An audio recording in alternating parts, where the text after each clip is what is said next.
Riding safaris, of course, are my favourite way of going on safari. If I had a choice, this is all that I would do.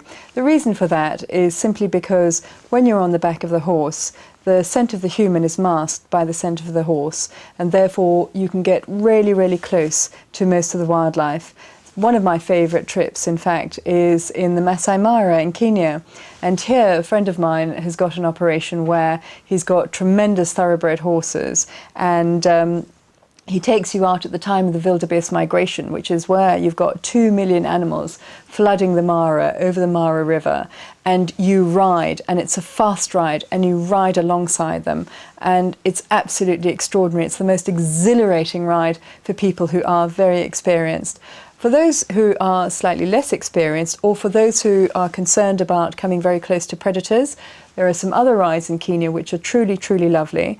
These are dedicated riding safaris. If, for example, you have a partner who doesn't ride, often is the case, then there are also places that you can stay in Kenya, especially farm areas where on the Laikipia Plateau, for example, we've got tremendous wildlife. One of you can go out riding for, let's say, 3-4 hours while the other goes on a walk or a game drive or something like that, or simply relaxes, and then you can meet together in the afternoon, have lunch, and go off and do whatever it is that you want to do. Alternately, some other really lovely safaris are in Botswana. You've got about 3 or 4 safaris. One of them, very exciting, is quite new, and that's riding across the Kalahari Desert with some friends of mine.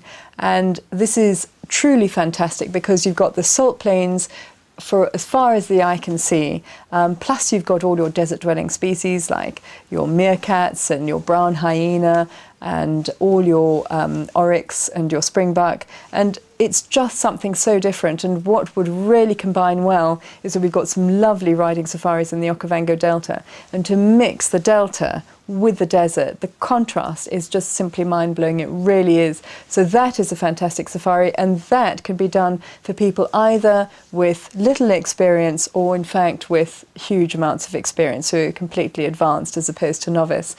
And then of course we've also got riding in Namibia, and that is absolutely superb through the desert.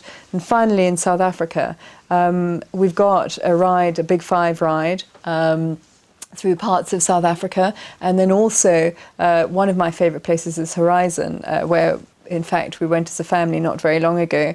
And this is a place for people who want to do all sorts of different things. For example, you've got Western Games riding, you've got riding through the bush with wildlife, you've got swimming with the horses, which is a really fantastic experience. You go out in the dams bareback and you just swim with them, and it's a fantastic feeling. And then you've got, polo cross. So lots of different things going on, and it's a sort of place which is equally good for the rider as it is the non-rider. There's great fishing there, great walks, that sort of thing too. And in Botswana, in the Tuli block as well, there's some fantastic riding there for more experienced people, for generally speaking a week or so. So either way, we offer the best riding that there is in Africa.